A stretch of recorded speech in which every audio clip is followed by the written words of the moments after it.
So, welcome everyone to another edition of the Fatigue Fast. I'm delighted to have my dear friend and colleague, Dr. Evan Hirsch, also known as the Energy MD. Evan has done amazing work. He's seen literally thousands of people recover from ME/CFS and long COVID. And I'm always really delighted to catch up with him because honestly, guys, he's one of the most wonderful practitioners with incredible personal integrity, and he has enormous depth of compassion and insight. So I'm absolutely delighted to have him back on again. Evan, welcome. So, Evan, just before we started, we briefly touched on the relationship between ME/CFS and long COVID. And I'd love you to be able to explore that a bit because I know you've got enormous experience now with long COVID as well as years and years of experience with ME/CFS. So, what insights can you throw for people on the relationship between them, the identity between them, the differences, if there are any, and how you see any difference in any trigger to those conditions? Yeah, I see long COVID really as ME/CFS with a different trigger. When I look at ME/CFS, it's generally going to be triggered by one thing, but there's already a stage that's been set. So I talk a lot about the toxic five, which is a combination of heavy metals, chemicals, molds, infections, and nervous system dysfunction or trauma. And essentially, any one of those things can be the trigger, but all of those things are already present in the human body. Just for semantics, the definition of ME/CFS, it's different outside of the US than it is inside, but essentially it's having symptoms such as fatigue, overwhelming fatigue and post-exertional malaise, brain fog, body pain, sleep issues for 6 months or longer. And right now with long COVID, it's generally for longer than 2 months. And it's all of those symptoms plus loss of sense of smell and taste. That's kind of like one of the nuances to the long COVID, though not everybody ends up getting that symptom.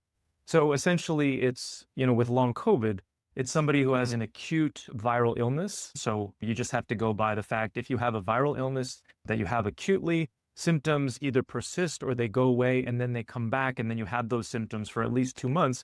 That's kind of diagnosable at this point for long COVID or post-acute sequelae for SARS-CoV-2, which is the long term for long COVID. Hopefully that answers some of the question. The trigger is going to be different. So it's going to be the spike protein or the COVID virus that ends up getting in the body. And the reason why it ends up taking hold in about 35% of people who end up getting acute COVID. So just for clarity, about 35% of people who get acute COVID or acute viral illness right now end up progressing to these persistent symptoms. So that trigger is then the spike protein or the COVID virus. And that's a much higher number than what we've seen previously with Epstein-Barr virus, et cetera. So I do have concerns for the future for what this is going to look like. There are definitely people who are self-limited, where basically their symptoms get better and they resolve over time.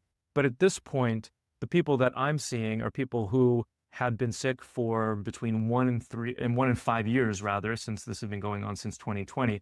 And their symptoms are not resolving. And they feel like they've tried everything. So, what I'm hearing is that the landscape, in a sense, of the viral trigger is similar to ME/CFS in that the viral trigger can be key for some people with ME/CFS in this broader context of kind of a multiplicity of pressures that pre-exist on the body. But in the case of long COVID, it's specifically that virus and specifically the way that that virus interacts with human physiology. So the treatment then, presumably, you take a broad brush, similar layered approach to long COVID as you do with ME/CFS. Do you want to say a bit more about how you approach the kind of healing process with people? Absolutely. So the first step is to figure out the causes that people have. So I know with everybody that I see, I'm going to address the toxic five, the heavy metals, chemicals, molds, infections, and nervous system dysfunction. And then the question is adrenal gland dysfunction and mitochondrial dysfunction, because those are inherently linked with having low energy. Because you can have, people can have long COVID and not have fatigue. So you can have the loss of taste and smell, you can have body pain, et cetera, sleep issues, and not have the fatigue. It just depends on whether or not the mitochondria is significantly damaged, which is found in every cell in the body except for red blood cells and makes about 70 to 90% of our energy, and whether or not it affects the hormones negatively. And so the adrenal gland really is the sentinel gland. It's responsible for managing stress in the body, and it's our get up and go hormone. So it depends on how much that's been compromised. I was going to say, and so the rest of that first step is to figure out what other causes somebody has. So do they have, and I like to compartmentalize these causes into deficiencies and toxicities. So deficiencies are things that are not in the body that are supposed to be, things like hormones. So whether it's adrenals, thyroid, or sex hormones, the mitochondrial dysfunction we mentioned, vitamins and minerals, lifestyle habits. So not enough good food, not enough good water, not enough good sleep, not enough good movement, or deficiencies in mindset. And so we look at all of those to determine, whether or not there are deficiencies present, the toxic 5 to look at whether there's toxins and infections present, in addition to the nervous system dysfunction, electromagnetic frequencies, and structural dysfunction. So those are kind of the big categories. The first step is to figure out the causes that an individual has. And then the second step that we do is to start replacing the deficiencies, the vitamins, minerals, lifestyle habits, etc. Because even though this process is all about removing the toxic 5, we have to set the body up for success. So it allows them to be just a little bit more successful. Hopefully there's a little bit of an uptick in energy, maybe from a 4 out of 10, if 10's ideal energy, to a 5 out of 10. Generally just makes crashes a little bit better, less frequent. And then step 3 is to open up the exit pathways in the body: liver, kidney, lymph, neural lymph that's in the brain to get rid of the trash out of the body, gallbladder pathway, and then also the intestines. So opening up all those pathways so that when we go into step 4 and we start removing the toxins and infections, they actually have a place to go. Because that's really, from a scientific standpoint, the rate limiting step. Like, what inhibits our ability to get the toxins out of the body?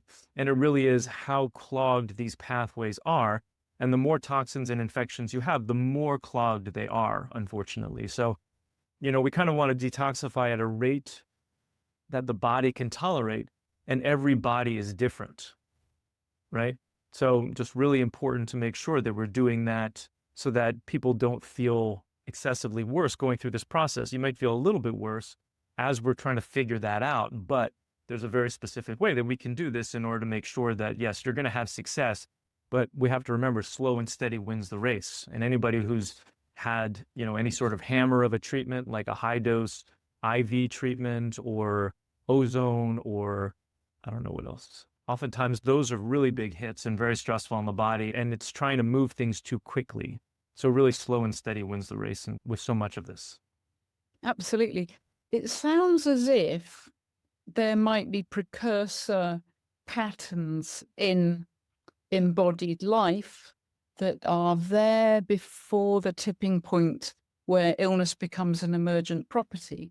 So, different bodies will receive viruses in different ways. I mean, we've got, 70,000 viruses in our body at any given moment anyway. It's not as if viruses are just invaders.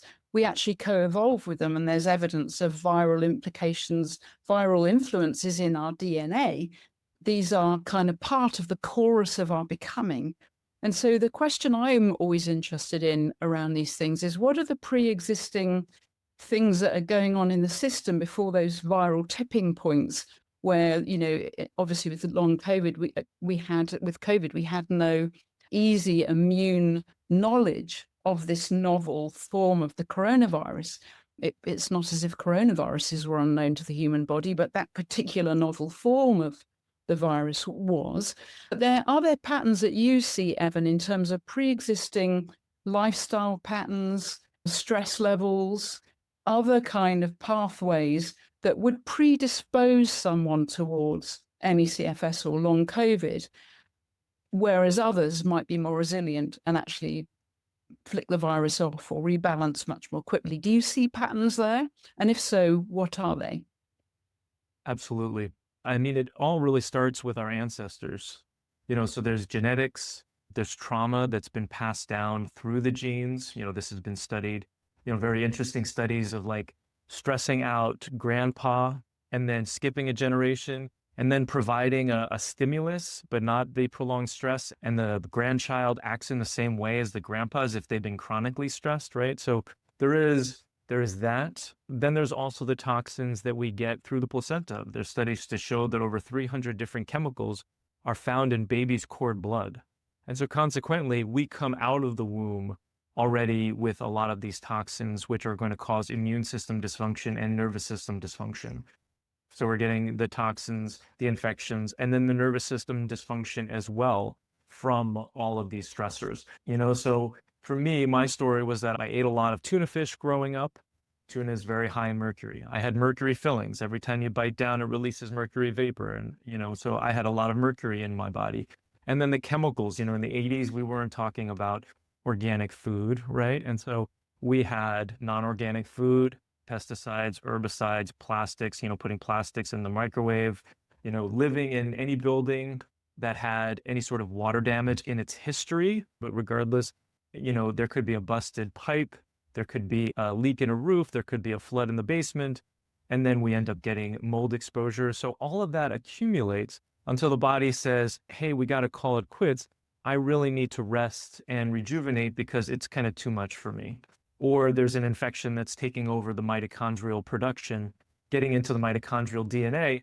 And the body is like, you know what? I don't want to increase my production of energy because that's actually just going to feed this particular infection and allow it to propagate as well. So, the body ends up calling it quits after having those exposures. So that's a lot of it, and a lot of these, 80% of these deficiencies that we're talking about, hormones, mitochondrial function, vitamins and minerals, those all come from the toxins, the toxic five.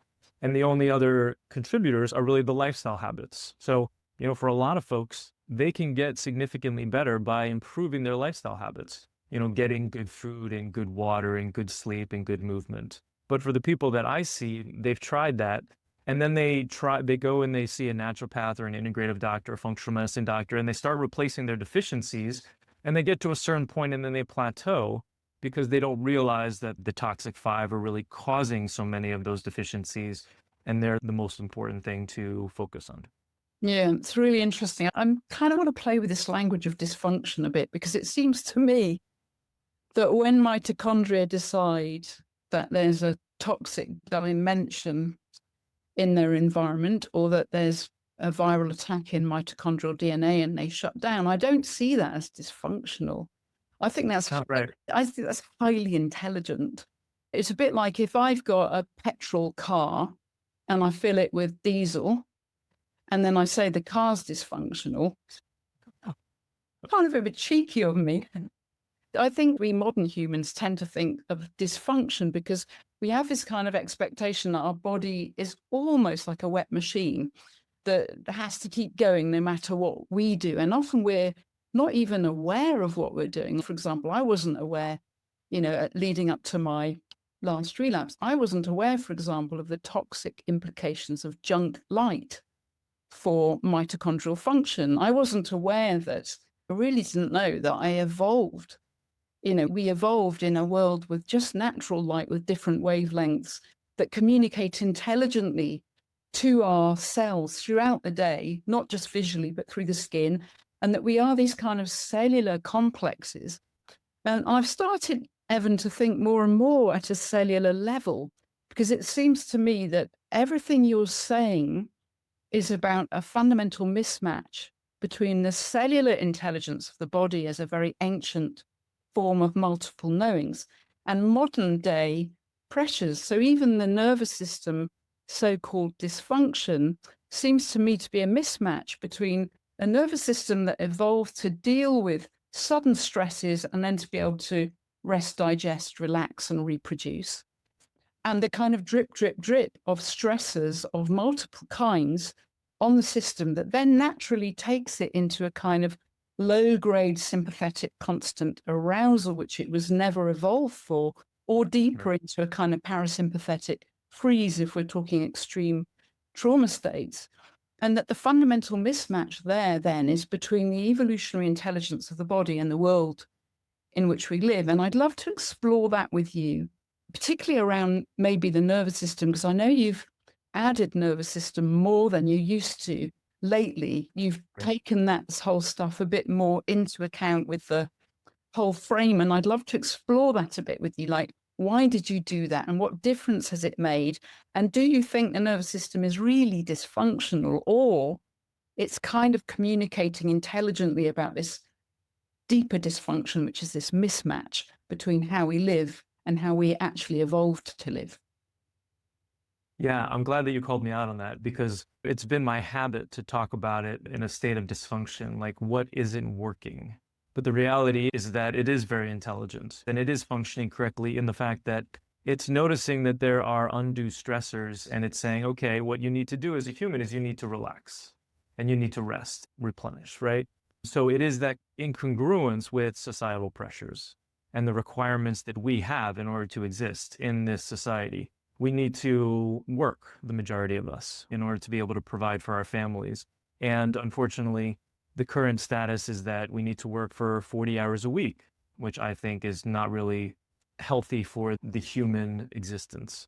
So I definitely appreciate that. And I need to think of a different way of stating it because it's not really dysfunction. It's more of dysfunction in accordance with the societal's view of function. The reality is it's not producing the energy that it needs to be producing, even regardless of society. If we didn't have any societal pressures and we're going back 10, 20,000 years and we're living off the land, if somebody had chronic fatigue, they would rest for a period of time, but I'm not sure that they would necessarily get over it. So the mitochondria still is not working correctly because of all of these insults that need to be removed. So it's somewhere in between there, and I don't exactly know how to talk about it best, but I definitely agree with you on that. Yeah, I imagine if someone didn't get over it in the past, again, it would be because the mitochondrial quorum sensing was saying there's a danger, and closing down energy production for whatever reason. And we know, for example, that even a negative thought sends mitochondrial DNA into the bloodstream or something like that. And, a negative thought immediately gets different neurotransmitters online. And it's, we are one tidal kind of, I love to think of as tides of becoming, and how this is kind of like one system in which thinking emerges neurochemically, but we also have neurochemical tides of things that affect us when we think in certain ways. We can set ourselves up in habitual thinking patterns if we're not eating properly, if we're lacking serotonin in the gut, 90% of which is produced by gut bacteria. So we've got all these kind of, complex dynamics that are highly intelligent. What I love about it all, Evan, is the simplicity of actually what the body really requires. It's complex because of the mismatch between the body and the world we live in. But so, for example, I might need to put red light, glasses on to block blue light spectrums in the evening. But the simple answer is my body just needs the red light because that's how it evolved over time. So if I was following the sunrise and sunset without house lights, but we know that trillions of bodily functions depend on circadian biology and the body's capacity to know where it is and when it is, because the organs all have their own circadian sensing and clocks. And in every organ, there's like trillions of cells with, thousands of mitochondria in them. And so it's this kind of chorus, a kind of cascade, if you like, throughout the day. And I think it boils down to very simple practices, even though the science that we're beginning to discover, to see the wonderful complexity of it. We're looking through the lens of new biology and quantum biology and things like that. That's mind-blowing in its complexity. But it comes down to some very simple practices, added to by the sophistication of approaches such as yours, which say simple practices plus we need to do these orderly interventions with the skill set we've developed through functional practice. Would you say that's a fair assessment? Absolutely. Yeah, and I think that, we've had to ratchet up the lifestyle practices. I mean, number one, because we don't have very good education about it, right? There's no FDA or whatever governing body telling us that we're supposed to do these things which are best for us. And the other thing is that if you grow up without a lot of trauma, you used to be able to just trust that you'll be fine in this world. But now there is so much daily trauma and stress that everybody has to up their mindset and nervous system retraining, brain retraining, self-hypnotherapy work, right? In order to be able to function at an optimal level and to feel safe, which is really I believe, one of the most important parts of healing, right? So to dovetail on your previous question around the nervous system retraining, I've incorporated it into our program just in the last 6 months because I saw how much success people had in other nervous system retraining programs. And so ours doesn't go into as depth as the Gupta program or DNRS or the Primal Trust, but we provide people with a basic and then more advanced version where they can do that in context of the other things that we're doing. But I've just seen so many people have so much more success when they're doing that work in conjunction with getting the crap out of the body, Yeah. Toxicity 5. Yeah, I love the fact that you've got it in a context. For me, the whole nervous system debate gets a bit reductionist and that people confuse necessary and sufficient conditions. So I would say nervous system function, sufficient nervous system flexibility and resilience, a fully functional, responsive nervous system response is a necessary condition for healing, not a sufficient one. And I think part of the problem why this gets so heated sometimes online is you've got people basically implying it's sufficient to train the nervous system, and the whole answer lies in brain and nervous system retraining. And that's a problem because for some people it will be sufficient depending on the precise genealogy of their particular condition. And we also know it's hugely influential. Put that out there as if it is the answer is also problematic for all those for whom actually there are more complex layers in play.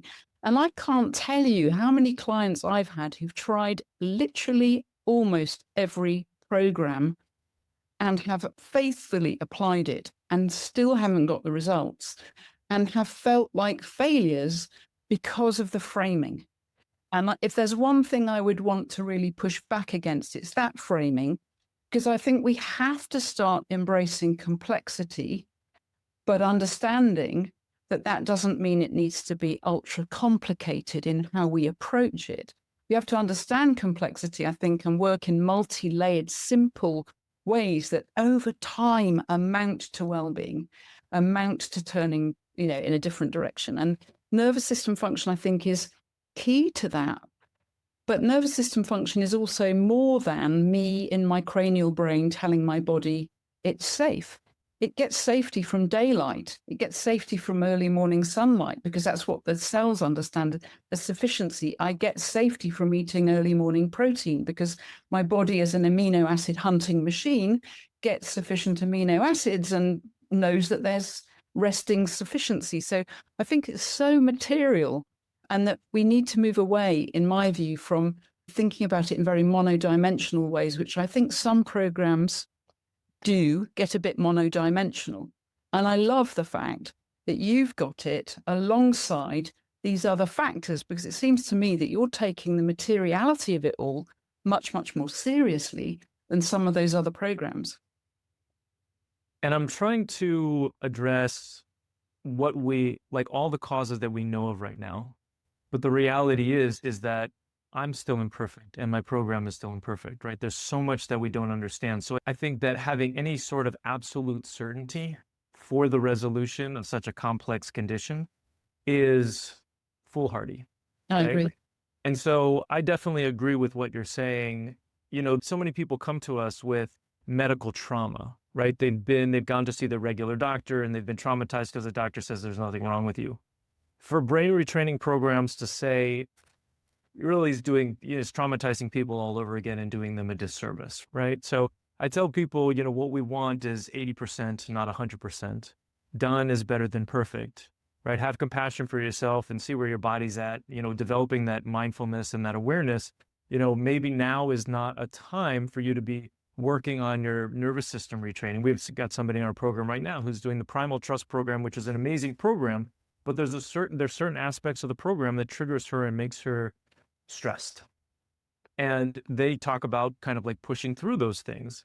And I'm just not of that opinion. I think that it's really important to take breaks, to have compassion, to process things, to pick and choose what's going to be supportive, to try to live, as Abraham Hicks says, more in those juicy moments of life, those feelings that you have that just feel really good, like live in those feelings. Right? How can we, that's how we really tell our nervous system, to heal, is when it feels safe is really when it feels good, right? Emotionally and all these different aspects. So yeah, I definitely agree. And I do also want to add to the part that you said about the mindset component where we can't just tell ourselves to feel better and all these different things. We have a 4-step mindset practice that we take people through. We also have to feel it, and we have to do the body up, not just the top down. We have to do the breath work and do the humming and do the polyvagal and really feel these things in our bodies and feel and not run away from a feeling of discomfort. I was just talking about this with you previously.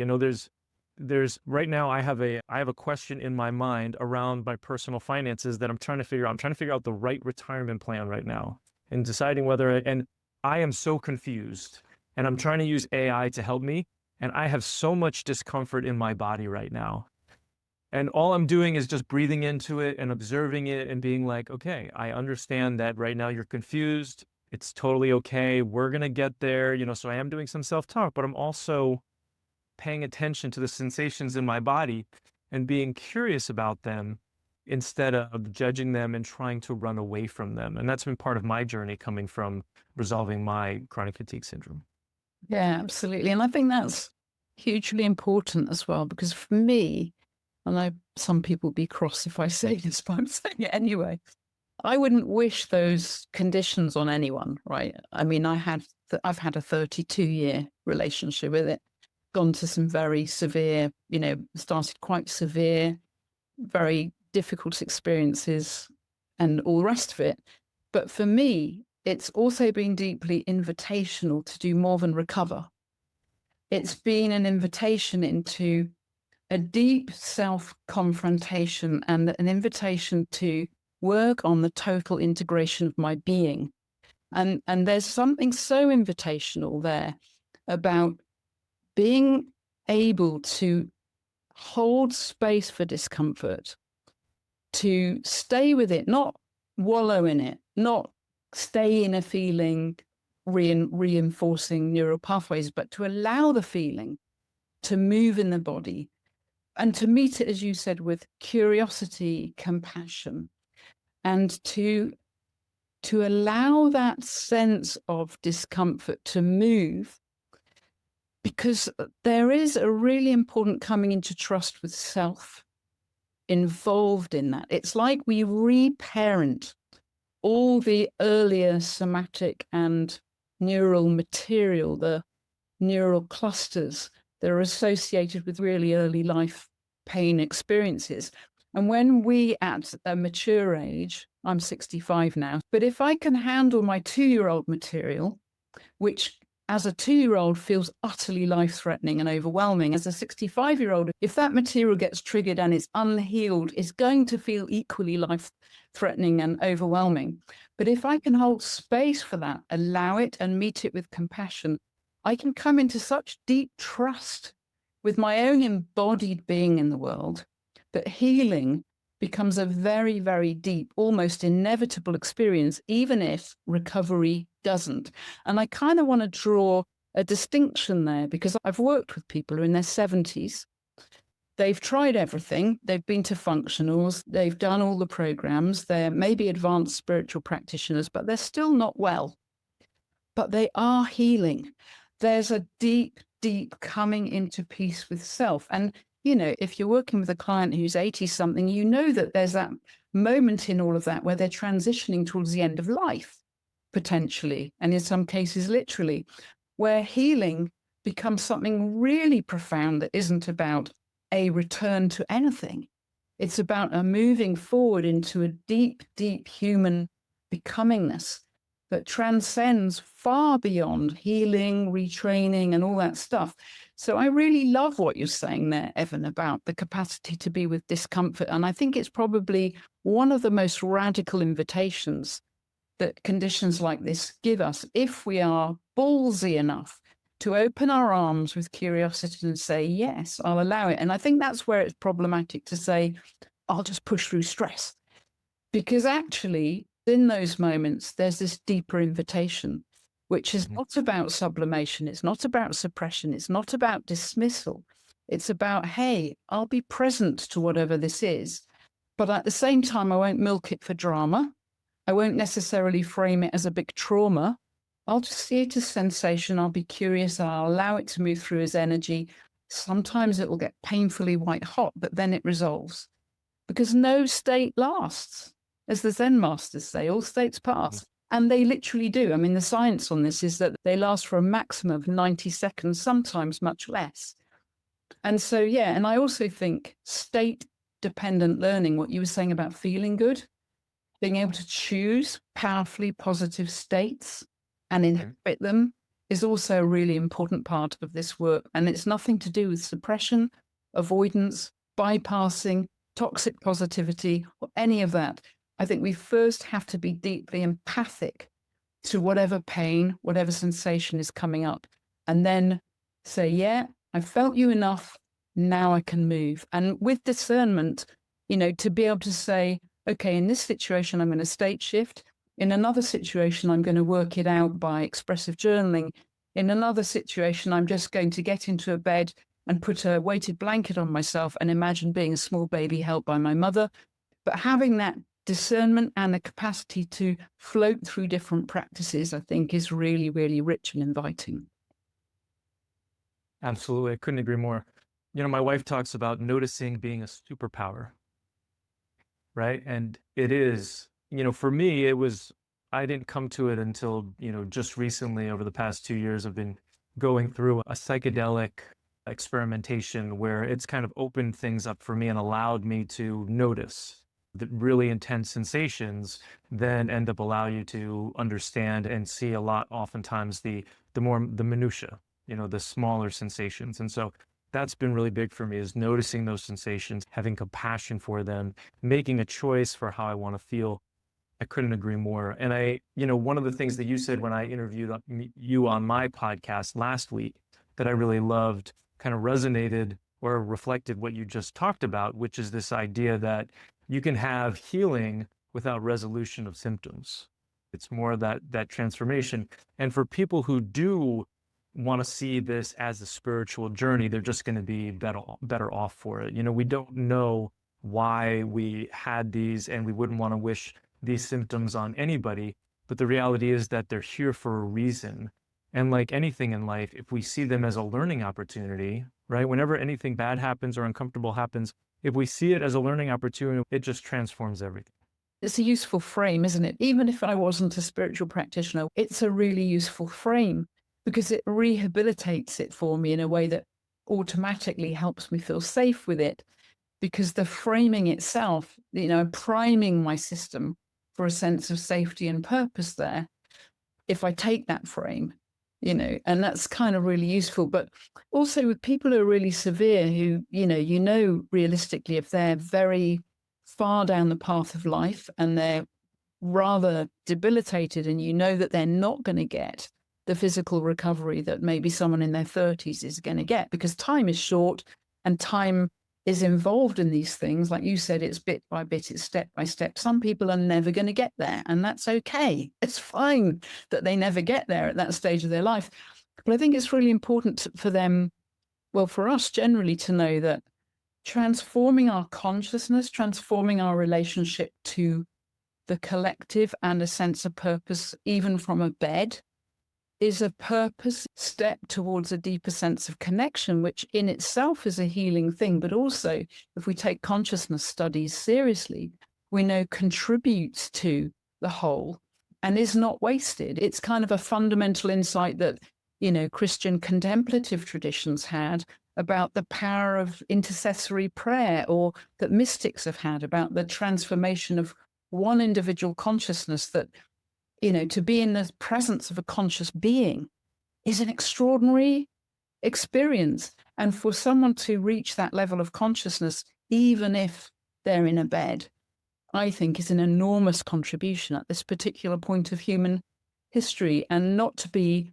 underestimated and not to be dismissed just because there won't be resolution of symptoms and there's no recovery, whatever that means. What is it we go back to anyway? I don't want to go back to a state of being that actually introduced me to the whole complex in the first place. I actually want to move forward in an evolutionary practice of deeper becoming. I couldn't agree more. I think that, one of the affirmations that I say as part of my mindset practice is I am safe, I'm loved, and I'm enough.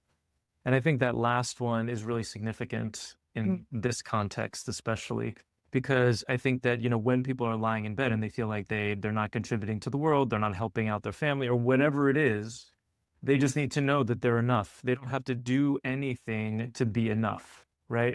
And if they just focus on consciousness and they just focus on spirituality and they meditate all day as much as they can and try to be present, that is a huge contributor. I mean, there's monks who all they do their entire lives for the benefit of humanity is meditate. That's their whole job. There is something that people can do that doesn't cost them anything, even if they are in bed, and they need to know that they're enough, even if they can't do that, because for whatever reason, they're still enough, right? You're enough for just being. And I think having that awareness and that acceptance can help as well.